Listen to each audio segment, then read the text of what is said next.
Journalists are afraid that Donald Trump is a danger to free speech and feel that anyone who disagrees should be banned from social media. Alexandria Google Eyes Cortez is afraid that Donald Trump is a danger to free speech, and her rallies are now off limits to journalists who are afraid that Donald Trump is a danger to free speech. Late-night comedians are afraid Donald Trump is a danger to diversity, so every single one of them is making jokes about Donald Trump because they all believe the same thing. None of the comedians is making jokes about Google Eyes Cortez, who has banned journalists who are afraid Donald Trump is a danger to free speech, while conservatives are being banned from social media by leftists who are not a danger to free speech because they're banning the speech of conservatives who are a danger to free speech because they are banning the speech of no one. Antifa is against fascists, so they are wearing masks and beating people up who disagree with them, because people who disagree with them are fascists who journalists feel are a danger to free speech because they aren't beating anyone up, but are being banned from social media because they are a danger to the free speech of journalists who are united in being in favor of diversity because they all believe the same thing, which is that Donald Trump is a danger to free speech because he is criticizing journalists, which journalists feel is a danger to free speech because it's free speech. Alex Jones is a crazy conspiracy theorist, and so powerful social media corporations have conspired to silence him because he has proved himself to be a danger to free speech because he hasn't silenced anyone and believes in conspiracies which have silenced him. So in general, I think we can safely say that leftists believe conservatives are a danger to free speech, and so they silence them because leftists believe that free speech is a danger to free speech. Trigger warning, I'm Andrew Klavan, and this is The Andrew Klavan Show. Hunky-dunky, life is tickety-boo. Birds are winging, also singing hunky-dunky-doo. Ship-shaped, ipsy-topsy, the world is zippity-zing. It's a wonderful day, hurrah, hooray! It makes me want to sing. Oh, hurrah, hooray! Oh, hooray, hurrah! All right, the lovely and talented Michael Knowles will be with us. He's been rescued from the future unemployment. Does anybody work back there? They do these elaborate jokes. They've got flames coming out of the driveway. Am I the only person who's doing anything? Anyway, we're glad to have him back as our cultural correspondent. And we've got Skillshare. You know, over the weekend, I set up my new keyboard because I want to teach myself to play piano, and Skillshare is a great place to go to learn stuff because Skillshare is an online learning platform with over 20,000 classes in business, design, technology, and more. You can take classes in just about anything: social media marketing, illustration, data science, creative writing, you name it, they have got it. I have tested them out. I've tested them out on things I know about, like writing, and they give very good advice for how to get started. And I've tested them out on things that I don't know about, like podcasting. When we wanted to do Another Kingdom, I actually took some of their classes. Really good stuff. Experts giving you a series of classes that are, you don't have to pay for more in the middle of them. You pay for Skillshare and then you get them all. Whether you're trying to deepen your professional skill set, start a side hustle, or just explore a new passion, Skillshare is there to keep you learning and thriving. Join the millions of students already learning on Skillshare today with a special offer just for my listeners. You get 2 months of Skillshare for just 99 cents. That's right, Skillshare is offering the Andrew Klavan Show listeners 2 months of unlimited access to over 20,000 classes for just 99 cents. To sign up, go to Skillshare.com/Andrew, Skillshare.com/Andrew. 2 months for 99 cents at Skillshare.com/Andrew. 99 cents is like nothing. It's nothing, it's like 2,000 classes. Come on. All right. So, I'm not the first person to notice this, but obviously we know that when the left accuses you of something, it's usually something they do. They're very big on projection. They accuse the right of racism because they think everything is about race because they're racists. So they accuse us of racism because they're racist. They accuse us of sexism, and they treat women, feminists especially, they treat women like these irrational little flowers who fold up as anything. It's like, we don't do that, but they accuse us of that. But the important one that they're doing now to Donald Trump is they accuse us of going insane because they are going insane. They are going nuts. We are in the midst. When conservatives are very bad at discussing the culture, they really do not know the culture. And I despair of it because even our brightest guys who seem to be talking about the culture sometimes are not doing it very well. And one of the things that we mistake is we mistake the products of the last culture, which is like what's happening now, Donald Trump, who's the product of the culture of the last 50 years, with the culture, what's happening in the culture now. Donald Trump is the creation what we're experiencing now is the breakdown of feminist culture. We're watching the feminist culture of the last decades collapse. So the minute Donald Trump, took office, we had women walking around the streets with hats, which represented the fact that their vaginas are now where their brains are supposed to be. So we're watching feminist culture break down entirely. The Me Too movement. We're suddenly finding, all those guys who support, even the woman, that actress who was the head of the Me Too movement, has now been charged with abusing a guy. We're finding out that feminist sexuality and feminism in the workplace didn't really work out that well for women. So that's all kind of breaking down. But Trump is a creation of feminist culture, because feminism, you know how they say with guns that if you outlaw guns, only outlaws will have guns. Well, under feminist culture, they outlawed masculinity. So only outlaws could be masculine. And if you look back at the culture of the last, 20, 30 years, what are the shows that feature the most masculine men? You get The Sopranos, you get Breaking Bad. I was at the Sony lot pitching a television show to this woman. And I look out the window, this producer, and I look out the window and there's a van outside. And people are walking up to this van and touching it like it is the true cross. I mean, seriously. And finally, as I finished my pitch, I said, what is that? What is that? And she said, that's the van where the guy in Breaking Bad cooks the meth. And I said, they're worshiping the van of a meth dealer. That's what we're doing. And if you watch Breaking Bad, people always say that, I've heard this from a dozen women in Hollywood who work in Hollywood.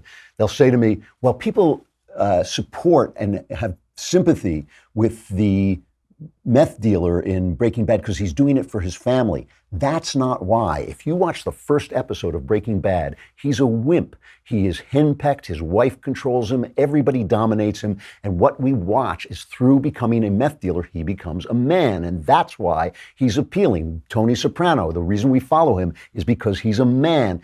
Donald Trump is a product of a culture in which only outlaws can be men. That is why he is so disturbing to us when he does the stuff he does. And yet, we support him and we sympathize with him because we see that they outlawed being a man. And this is a guy who comes in and says, I don't care what you say about me. I don't care. Did I say the N-word? Too bad, pal. That's too bad. It's just, I'm not going to let you tell me what to say. I'm not going to let you tell me what to think. I'm not going to let you tell me what to do. And what we do and what has happened now, since that outlaw male has triumphed, the Breaking Bad guy is essentially running the country. Although he's not an outlaw in the sense of criminal, he's just an outlaw in the sense that he's against the culture. The left has gone insane. It's gone insane. I hear people sometimes say, I heard Ben say this. He said that a man who thinks he's a woman, a transgender man, is mentally ill. I don't think he's mentally ill. He may have, physical things. We don't know what's going on inside him. He may not be mentally ill. But the guy who tells you he's a woman because he says so, he's mentally ill, and he's the editor of the New York Times. The people who are talking on air are nuts. And so that's what they are accusing Donald Trump of. They are, you want to see how nuts they are? I put together, we had the guys here put together a little montage of what they're just saying this weekend about Donald Trump. Here is the nutball montage from the left. In Nazi Germany, Hitler told people what they were going to do and assumed that no one was going to get in his way. And Donald Trump has assumed that no one would get in his way. And so far, if you look at the silence of Congress, he's right. This is a white supremacist country, and we have to deal with that every day in everything, in how we relate to the police and how we relate to jobs and how we relate to the criminal justice system, in everything. I believe he wants to start a race war in this country. Well, he's not rounding people up and murdering them without any, due process. He'd certainly like to. Anyway. I don't think you can say that definitively. Get out! That's the left. Over one weekend, Katie Tour saying, well, he's not rounding up people and killing them. And the woman who says that he'd like to be rounding up people. That's a woman from Knucklehead Row. That's Michelle Goldberg from the New York Times. These people are Looney Tunes, okay? They are Looney Tunes. So over the weekend, there's this story.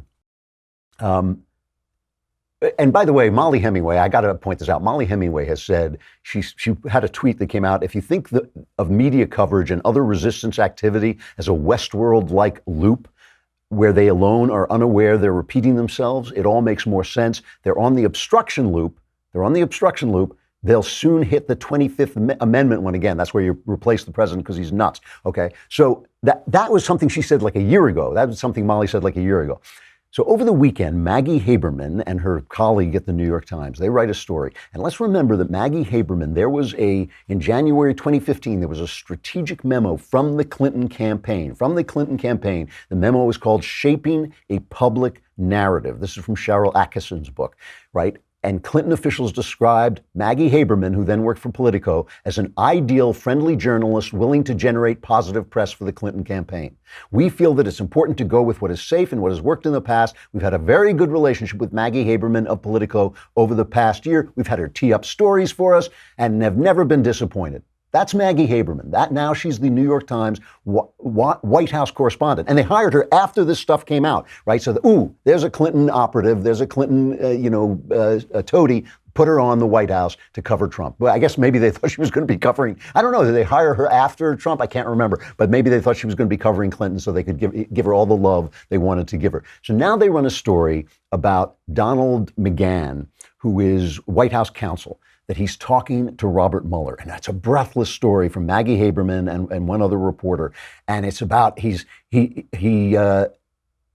McGahn has given a mix of damaging and favorable information about the president, but he said Mr. Trump did not go beyond his legal authority as a president, but he's been given all this stuff. And the original story was just full of like this thing that McGahn had become John Dean. He's turning it all over to the Mueller investigation. So Trump is furious. And he goes off and he tweets. And he says, the failing New York Times wrote a fake piece today implying that because White House counsel Don McGahn was giving hours of testimony to the special counsel, he must be a John Dean type rat. But I allowed him and all the others to testify and have demanded transparency so this rigged and disgusting witch hunt can come to a close. So many lives have been ruined over nothing. McCarthyism at its worst, yet Mueller and his gang of Dems refuse to look at the real crimes on the other side, and the media is even worse.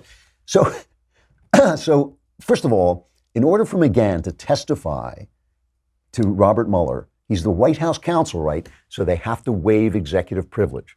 So Donald Trump waived executive privilege. It is proof positive that what he is saying is true, that he let the guy go over there. And so what the Times does is they put together stuff from Steve Bannon. Steve Bannon said, we shouldn't waive executive privilege. It's dangerous. We shouldn't.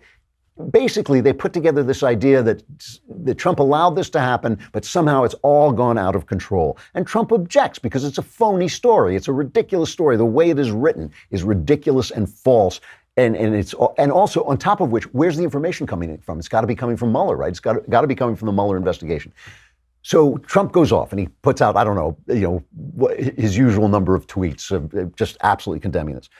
So remember what Molly said. Molly said, first they go for obstruction of justice, and this is what they say Mueller is investigating. When that doesn't stick, he's crazy. So in reaction to this, Joe Scarborough tweets, anyone who has known Trump for years and doesn't have a stake in his political career or the GOP says the same. He is unwell and has been getting progressively worse over the past 18 months. Molly's right. They're in Westworld. They're playing out, they're robots playing out the resistance loop, and they don't know it. Here's Brian Stelter saying the same thing. There's so much wrong with these tweets. He even misspells the word counsel, and it doesn't stop there. Here are 6 of the tweets today. At one point, he's comparing Mueller to Joseph McCarthy. You'd look at this if you were in some other foreign capital and you'd say, is the president okay? Is he all right? He's nuts. He's a crazy man. They're saying he's Hitler. I remember, by the way, that was Reagan's daughter. I remember when Reagan was Hitler. I remember when George W. Bush was Hitler. Everybody that disagrees with the left is Hitler. And then they have, they just have to pay the president some respect, I think. RESPICT. Maybe they should pay him some respect. I don't know. Whatever he says, this is who we're dealing with. These are their best guys, and they're yelling about Trump is insane. And then I love this stuff. This is just, they are so comical at this point. Chuck Todd has Rudy Giuliani on. And let's think about this for a minute, right? The Mueller investigation is clearly linking to Clinton toady Maggie Haberman at the New York Times. Clearly they're leaking, which should be illegal. I think it is illegal to do. And so now So they're obviously looking to get him on obstruction of justice. And of course, once you are interviewed by the feds, make a mistake, say something that's a little overblown. And, you know, Trump is not exactly the most precise guy in his speech. Trump goes in there and is interviewed by Mueller. They get him on lying because he says, oh, you know, yeah, I remember how my crowds were bigger than Obama's. They go out and find, no, his crowds were 15 people less, and they bring him up on federal charges. And so Giuliani is trying to protect him. So Chuck Todd brings Giuliani on, and Giuliani is trying to explain to him that, you know, you can get caught in a perjury trap even if you're not committing real perjury, the kind of perjury that we think of as perjury.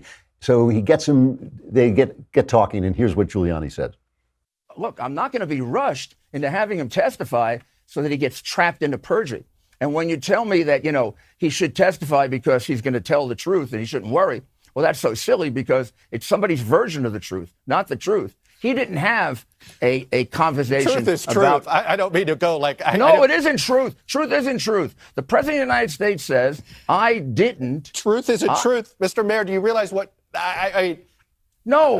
This is going to become a bad meme. Don't do this to me. You see, Giuliani knows exactly what happens. He said something a little awkward because Chuck Todd said truth is truth, which obviously is not true in a case like this. In a case like this, it's who says what and where they can set you up and how they can get you. And so he says truth isn't truth. And so that becomes the big headline, just exactly like Mitt Romney saying, I put women in binders. I had all these women in binders. And suddenly that became proof that Mitt Romney was abusing these poor women, shoving them into binders. Just there, all you could see was their high heels coming out of the binder. It was disgusting. It was a horrible, it was like an atrocity, an atrocity. Because they own the echo chamber. So they can take that out of context where he was clearly saying you only get a version of the truth. You don't get the truth from people.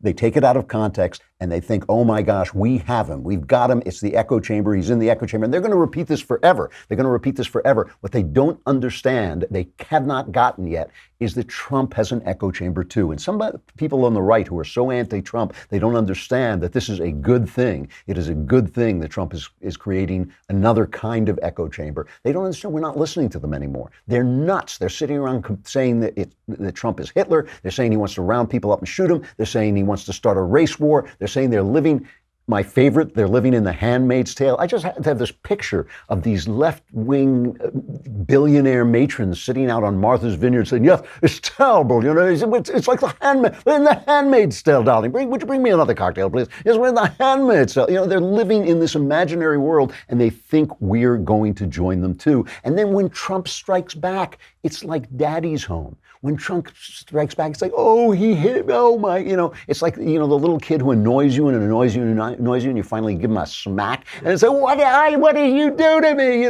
That's what they act like. He takes away this perfidious gas bag. John Brennan is he's a ex-CIA director and communist, accusing the president of treason, right? And Trump says, that's out of line. I'm taking away your security clearance so you can't go around cashing in on your government service by calling the president of the United States, treason. So the gas bag tries to pull this back. First, he tries to pull it back. And even on MSNBC, they're calling him on the fact that he called the president a traitor. So here he is trying to dial it back. For the President of the United States to continue to prevaricate on this issue, I think does a great injustice and a disservice to the men and women of the intelligence law enforcement community, and does a great disservice to the citizens of the United States. And that's why I said it was nothing short of treasonous. I didn't mean that he committed treason, but it was a term that I used, nothing short of treasonous. Well, you didn't mean that he committed treason, though. I said it's nothing short of treasonous. That was the term that I used, yeah. That's the... If we diagram the sentence, nothing short of treasonous means it's treason.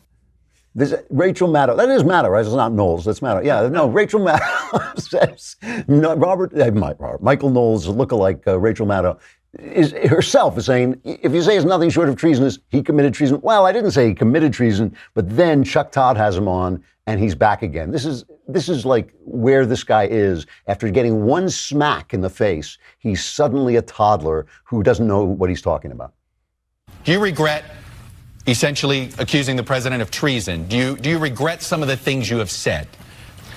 I called his behavior treasonous, which is to betray one's trust and to aid and abet the enemy, and I stand very much by that claim. You are the former his CIA actions. director accusing the sitting president of the United States. It's not a private citizen. A lot of people hear the former CIA director accusing the sitting president of the United States of treason.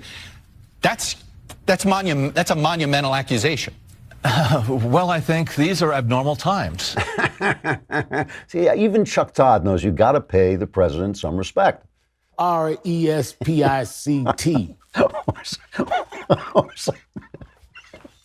Or some respect. You've got to pay the president some respect, because without respect, the whole world, if we don't respect one another, the whole world falls apart. What I love is, John Brennan, the reason he's such a gas bag is because he was at the center of a conspiracy to use our intelligence services to spy on a political candidate. That is what he did. He pushed this completely unproven Steele document, these unproven allegations from the opposition party. He pushed them on Comey. He leaked them to the press. He did all this stuff, and he knows it, and he's basically covering it up with all this gas baggery. So now there's suddenly a danger to these guys that their gas baggery is going to cost them their very expensive security clearance. And suddenly you watch them, they're scrambling like roaches. James Clapper, who's also involved in this, who also, like John Brennan, lied to Congress under oath, right? This is another guy who lied to Congress under oath, and they're talking to us about how evil Donald Trump is.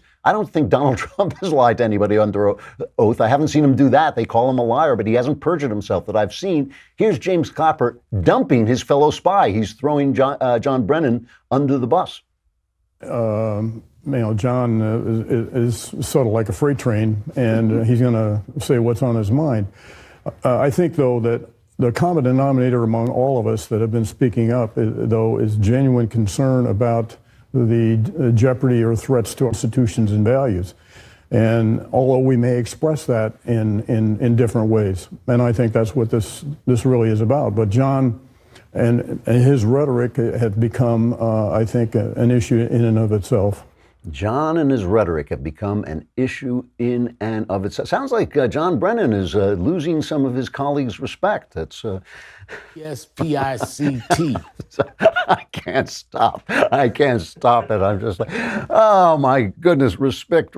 So these guys expect us to respect them, and yet they, they're calling Trump insane, and they are going insane. They're going insane because their culture is falling apart. Their culture is genuinely falling apart. Every word they told us about women was untrue. Every word they told us about men, untrue. Most of the stuff they told us about the treatment of black people after a certain period in American history where there was shameful treatment of black people everywhere, but here too, all of it untrue. And those lies are falling apart. And Trump, because he is an outlaw male, because he is doing that thing that we kind of respected and liked when we watched The Sopranos, when we watched Breaking Bad, he's doing that thing where he is breaking the rules that they established. They're falling apart. Their culture is collapsing inward, and they're going nuts. I mean, what you are looking, when somebody at the New York Times, which used to be a newspaper, right? I'm not kidding about this. When I call it a former newspaper, back in the 80s, say, the New York Times was a newspaper reporting the news, a little left-wing leaning, sure, but I mean, it was not peddling fake news. Now it is peddling fake news. They have a thing, there are these new documents coming in about Bruce Orr, and we are going to find out some tremendous stuff about this guy, right? This is the guy who was the Associate Deputy Attorney General, number 4 at the Justice Department. His wife worked for Fusion GPS, remember the Oppo research team that went after Trump for paid by Hillary Clinton and the DNC, and also was related to that Russian lawyer whose name I can never pronounce, who had the meeting with Don Jr. So they're in the thick of this Oppo operation against Donald Trump. Bruce Orr's wife, Nellie, works for them. She's feeding information to him. He's feeding information direct from the head of Fusion GPS to the FBI, okay? Long after Steele has been fired and is not supposed to be working for them, he's still pumping this anti-Trump information into him. And Kimberly Strassel, who has been really on top of this at the Wall Street Journal, writes a whole piece about this. The New York Times runs a story headlined, "Embracing Conspiracy Theory, Trump Escalates Attack on Bruce Orr." Now, Bruce Orr, remember, number 4 at the Justice Department, it's a big deal, has since been demoted. So this is their lead. President Trump threatened on Friday to quickly revoke the security clearance of Bruce Orr, a little-known Justice Department official. And they go on in this vein forever, trying to convince us that Bruce Orr is a nobody. It's just a conspiracy theory. I mean, this is because this is to insulate Orr from these new documents that have just been turned over after a massive fight with Congress. After a massive fight, they have finally extracted Orr's notes and his emails and all that stuff. By the end of this week, I think we will know a lot of stuff that went on that is absolutely shameful. And the New York Times is running interference for it. If you work for the New York Times, you wake up every morning to work with liars and clowns. I mean, that is what you do. That is who you are. You know, like I come here and sure, I work with Knowles, but otherwise I work with a bunch of really good, honest people. We argue, we discuss, we try and be fair. If I'm not fair, Shapiro will come in here and tell me, I will tell him. We will talk about these things constantly. At the New York Times, you are working for people who lie. You are a liar working for people who lie. That is the thing. So when they say that Trump's a liar, and look, Trump ain't Honest Abe. Nobody's going to say that he is. Trump is not Honest Abe Lincoln. Trump exaggerates, he ducks, he dives, especially when he's done something wrong and he's caught, he lies outwardly. But he's up against crazy lying people. That's who he's up against. And they're calling him crazy. They're calling him a liar because that's what the left does. They project their faults on to you. Hey, when is Knowles' conversation? Wednesday. It's tomorrow. It's tomorrow. Yeah. So tomorrow, tune in the conversation. I don't have the copy in front of me, but I think it's at 5:30 Eastern. Is that it? Or 2:30 Pacific time. And Elisha will be talking to Knowles, and Knowles will tell you everything he knows. So it should be about a 4-minute show. Knowles, and I want you to hammer him about the Catholic Church this week. Don't let him off the hook on this Catholic Church. I want to see him dance. I want it to be like one of those westerns where you shoot at the guy's feet, say, "Dance, partner, dance." All right, we're going to bring Knowles on in just a minute, but I got to say goodbye to Facebook and YouTube. Come on over to thedailywire.com and subscribe, because you got to subscribe to be in the conversation so you can shoot at Knowles' feet.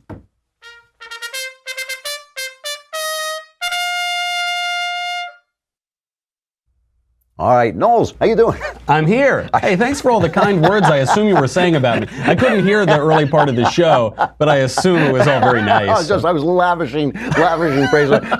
I told them to come after you on your conversation tomorrow. I told them to come after you for the Catholic Church, and I want you to be personally blamed for everything. I think that's fair enough.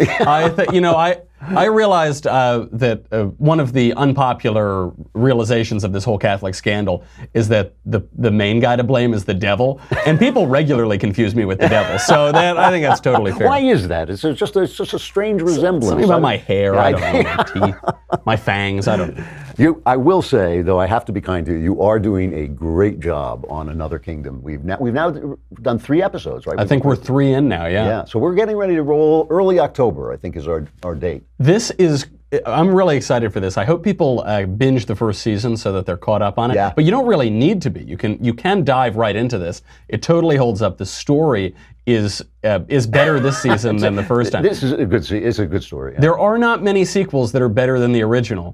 It's The Godfather, right? Pocahontas. I don't know. There are a few, but this one really is so fun. And from last year, doing this in your attic while we're sweating and police sirens are going by, to now we've got some really cool stuff planned for visual aspects and sets, and it's pretty high quality, man. The visual aspects are incredible. I mean, Rebecca Shapiro, the talented Shapiro, is that's right. is doing some of the. It really looks great. Anyway, but that has nothing to do with what I cruelly sent you out to today. That's to cover, what is it called? Rise for Roe? Rise for Roe. No, Rise for Roe. Gee, they're so clever, because it's Roe v. Wade. We have to celebrate killing all those babies. I love it. I saw there was some ice cream. Did you see that? There was. Did you see this? The abortion ice cream from Narrow or something? Oh, I did see this. Yes, Rocky Row, I think is what it is. Like Rocky Road, it's Rocky Row. Well, that's good, because after you kill the children, you eat them. There's eat them up like nothing wrong here. There's nothing. That's right. Oh, ha ha ha! I would have given this ice cream to my little child had I. Right, exactly. I mean, it's so unbelievable. Yeah, it is unbelievable. That they wouldn't, because it's really, I mean, it's sort of funny in this very dark way. Right, but they're using this symbol of childhood to celebrate killing children. It is amazing. But it is what, I was saying this when we were talking about the Catholic scandal. It is what evil does to people. It makes them laugh at the worst things. It gives them a sense of humor about other people's suffering. It's bizarre. Bad ideas do this to people. That is true. You see this all around with the Hollywood pedophilia scandals. Yeah. They're all making these crazy jokes.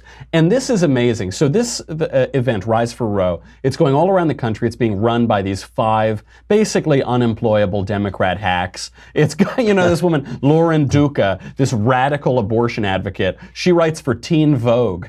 That's her outlet, really.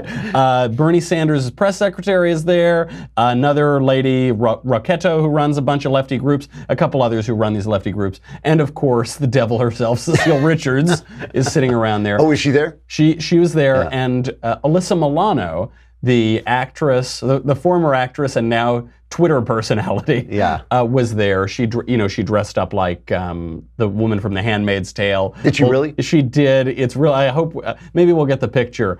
It's her holding a sign, which of course the internet has had great fun with. Her frowning, looking like the lady in The Handmaid's Tale. And this is the story.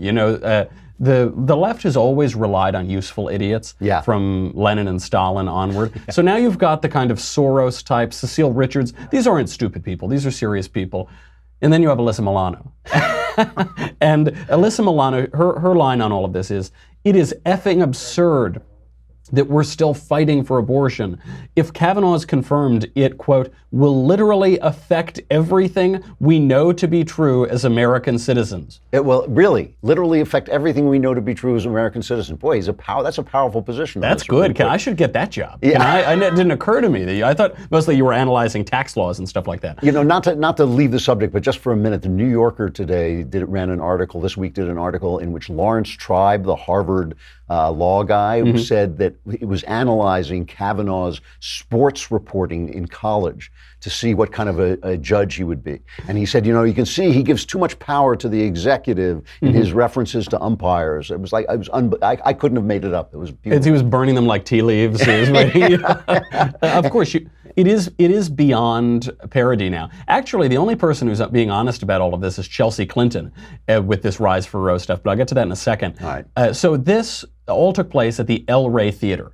You know the El Rey Theater. It's about 700-person theater in L.A. Okay. You would expect this big popular movement being put on by Planned Parenthood, by the pro-abortion NARAL, that it would be this big rally, right? No, of course not. It's in a 700-person theater. I don't know if they filled it up. It's unclear. To put this in perspective, I was just at Ben's live show the other day in Dallas and Phoenix. He put on just regular podcasts in a 4,000-person theater. Wow, which was packed. Which was utterly packed, standing room only. We had to turn people away. So that's just a sense of that. The reason why pro-abortion advocates are so diminishing in their influence is because all of the lies are being exposed. For years and years, we heard 5,000 to 10,000 women a year die from back alley illegal abortions before Roe. That isn't true. We know exactly how many women died from illegal abortions before Roe. That number's 39, not 3,900, not 39,000. Over what period of time? 39? One year. 39 women died from illegal abortions. Across the country. Across the country, and 24 women died from legal abortions that same year. Yeah. So now when you consider that only 20 states had legal abortion at that time, you actually realize that illegal and legal abortion were statistically just as dangerous that year. Right. Yeah. So where did the 10,000 number come from? It was pulled out of thin air, and we only know this because the man who pulled that number out of thin air admitted to it. Dr. Bernard Nathanson. He was the founder of NARAL, the biggest pro-abortion group. He had a come to Jesus moment, and he said, this is his exact quote, "It was always 5,000 to 10,000 deaths a year. I confess that I knew the figures were totally false, and I suppose the others did too if they stopped to think of it. But in the morality of our revolution, it was a useful figure widely accepted, and why go out of our way to correct it with honest statistics? The overriding concern was to get the laws eliminated. Anything within reason that had to be done was permissible." So this lie has been debunked by the guy who started it. Yeah. Then we've always heard, oh, it's a clump of cells, it's not a human, it's a platypus or whatever these people say it is. Now we have images of 18-week-old babies sucking their thumbs in the womb. Sure. We have, right now you can get an abortion not just at 24, 26 weeks. There are places where you can get it far later than that. Yeah. And we also see that babies born at 20 weeks, 21 weeks are viable and they live. They live, and now some of those kids are 3 or 4 years old. All of those lies come out. Chelsea Clinton, I have to give her credit where credit is due. She made the only honest argument for the Rise for Roe parade, which is that abortion has added $3.5 trillion to the economy. That's her argument. Because women have aborted their children, they entered the workforce in higher numbers, and this added money to the economy, which is why abortion is good. Really? That's her argument? That's her argument. That's like the clown who said it's cut crime because most of the aborted kids are black. That's right. That's exactly it. These are the worst people in the country. I actually have to give her credit, though, for just demonstrating the wickedness of that argument. She said, yeah, I know. We try. Yeah, maybe it's a baby. Maybe it's this or that. But look at all the money. Look how rich we are. Look at the money you save. Yeah, we killed babies, but look at the money you save. It adds new meaning to that Clinton phrase, it's the economy, stupid. Yeah, really. I mean, it is amazing that one of the top people at NARAL came over to the other side, as did Roe. That's right. I mean, Roe herself came over and is a pro-life advocate. Their icons desert them because they realize what they're doing. I mean, you don't really see a lot of pro-life leaders going over to the other side. You don't see abortion survivors, of whom there are many in the country and around the world, who say, oh no, now I'm a fierce abortion advocate. It doesn't happen. It's sort of the argument I think of when it comes to the 2020 election from this advantage. From this vantage right now, we say, what votes did Trump lose? He's only gaining votes. That's kind of how I see the pro-life movement. What support has the pro-life movement lost? It's only gaining support. And don't be fooled by statistics. The country is almost evenly split on pro-life, pro-choice, but when you drill down, should abortion be legal at 35 weeks, 30 weeks, 20 weeks, 15 weeks? Should it be legal in cases outside of rape, incest, life of the mother? The numbers dwindle so significantly that the majority is with pro-life. There was a poll out at the end of last year that showed that 50% of women or something like that consider themselves pro-choice, but when you drill down to it, they really only believe that it should be legal in emergency cases, rape, incest, and threat to the health of the mother. And it is amazing to me that they get away, the press still gets away with asking that question of dopey Republican candidates who aren't ready for prime time and boggle the question. But they just never ask the Democrats, should it be legal should you be allowed to abort your baby if it's a girl? And you want a boy. That's never ask that question. I mean, that's the question you ask the other side. If you're a fair, honest journalist who doesn't want to take sides, I think a Republican should be able to handle the question about rape and incest, which is what, like 0.1% of abortions or some incredibly tiny. I mean, it's far less than 1%. All of them, rape, incest, threat to the life of the mother. Yeah. And they'll have to ask Chelsea. When Chelsea inevitably runs, they're going to have to ask, should we eat Irish children? Should we? They've become Swiftian in their self-satire. And obviously they'll never get the fair shake. We will never get the fair shake from the press on this. They will never push them. But even in spite of that, it seems the public opinion has shifted majorly in the direction of pro-life, which is why they can't fill a tiny theater in Los Angeles. And the science is all on our side. I keep telling the college kids this when I speak in schools because they ask, well, are we going to win this fight and all this? And I say, look, the science, eventually you're looking on a screen at a baby, and you can see it's a baby. You think like, maybe I shouldn't kill the baby. It's like not such a good. Listen, before I let you go, I have to ask you one question. You saw this movie. What was the name of this picture? Sorry to bother you, and sorry it bothered me. It got these wonderful reviews. You said it was trash, right? Drew, that's right. I was on my sabbatical in the rip in the space-time continuum last week for my cultural segment. It was the single worst movie I have ever seen. Really? And I should have known that because it had an almost perfect score, critics on Rotten Tomatoes, and it had about a 62% under the audience score. It was so bad. It's a communist movie. The director of the movie is a self-described communist. He says it's a communist movie. And the other reason I know it's a communist movie is it's not exactly subtle. It's this clumsy, clunky movie with mediocre. I'll call some of the acting was adequate, some of it was not adequate. The writing was horrifically bad. It's anti-capitalist. It says that in free markets with economic liberty, jobs disappear and people are enslaved. Now you look around, we're at all-time high employment because we're liberating the economy a little bit. But never mind the reality of that. But you're an actual writer. I'm a best-selling author, but you're an actual writer. Well, I put words in my book. You put words in your book? Yeah, my mistake, yeah. The protagonist of this movie, his name is Cassius Green. Oh, wow. Do you get it? I get it. You get it, That's right? Like, wow, that's so deep. In case you didn't get it, he says, my nickname is Cash. So in case you didn't get it, do you know, at the end of here's a spoiler alert, doesn't matter. Don't even, you're not going to go see this movie, nobody who's listening. At the end of it, they find out that the capitalist is literally turning the workers into horses. They're turning them into work horses. Literally doing. Do you get it? Yeah. Do you get it? It's really, this is the sort of subtlety, Drew. I've never been able to get out of your. Well, your look, work. At least he's not killing babies to save money. You know, I mean, it's like, you know. It was really, you really must go see it just to see how horrific it is, especially because you're an artist. I will wait until it's on Netflix. I think I don't want to give anybody any money. But he's a communist. He doesn't want my money, right? That's right. He doesn't. Yeah. He you got doesn't it for want free. your I money. take it. Yeah. That's right. It's really. It is crazy to imagine if a director came out and said, "Oh, I'm a Nazi." Yeah, I'm a Nazi. No, I'm a Nazi. I'm making a Nazi movie. Yeah.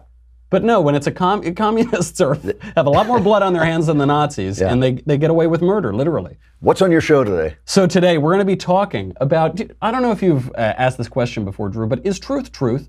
Is truth truth? I don't know. We're going to be talking about Mr. Mayor and explaining why his statement, which is on the face a real gotcha, obviously not true, why he actually is completely right. He's completely right. Yeah. He's completely right when it comes to the media, when it comes to Democratic operatives, and we're going to expose that point by point. But at least they're honest enough not to say he stuffed women into binders. You know, that's that's right. All right. Thanks a lot, Knowles. I'll talk to you later. See you, Drew. Bye. All right. Remember, the conversation. It's Wednesday, you said? Tomorrow. Yeah, it's tomorrow. The conversation tomorrow with Knowles. Subscribe now so you can ask him questions and make him deeply, deeply uncomfortable. Our crappy culture.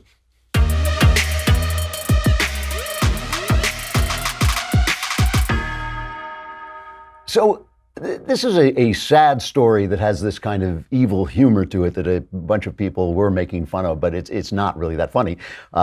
ISIS militants killed two people. They killed, no, wait, I'm sorry, 4 tourists. They killed 4 tourists in Tajikistan or somewhere like this. And one of them, a guy named Austin, was taking they were taking a round the world bicycle trip. And he was writing and blogging, and he said, you read the papers and you're led to believe that the world is a big, scary place. People, the narrative goes, are not to be trusted. People are bad. People are evil. I don't buy it.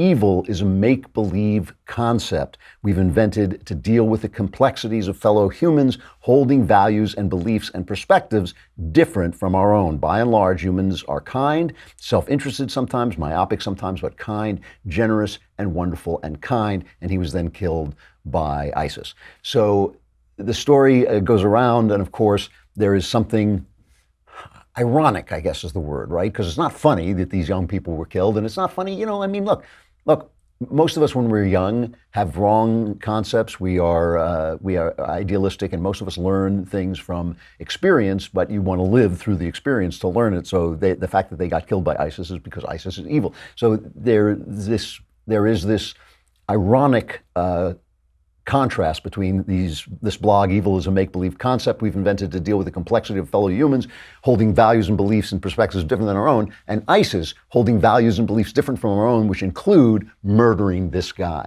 And the mistake that people make with this, I was on a panel of writers once talking about evil, and they all made the same mistake, is we The true truths of life are spiritual truths, and they exist on the spiritual plane like ideas. Like ideas, they have no material being. We give them material being with our words, with our flesh, with our actions. We are the words, the language with which the spiritual world expresses itself. Evil is more real than you and me. Evil is more real than you and me, but even an evil person usually just expresses it somewhat, right? Even Hitler was nice to his dog. Humans do not express absolute evil, but that doesn't mean that absolute evil doesn't exist. The expression of evil in the world comes from people like ISIS who murdered this guy. And the mistake they make is when they meet people and they find things that they're certainly right that most people are perfectly nice and fine, but the mistake they make is they meet people who are evil and they find something that they can relate to in them because they're also human beings. They don't understand that the evil exists on a spiritual plane that is more real than this one. And that is the contrast there. It's not funny because people lost their lives, but it is ironic that we have this culture that is so rich, so safe, so well-to-do that it has forgotten, it feels insulated from the spiritual truths of life. You are never insulated from them. They're always real, they're always there, and not just evil, but good as well. All right, tomorrow we will be back. And have we got a guest tomorrow? We do. We have no idea who it is, but it's going to be somebody fantastic. I'm Andrew Klavan. This is The Andrew Klavan Show. Be there then.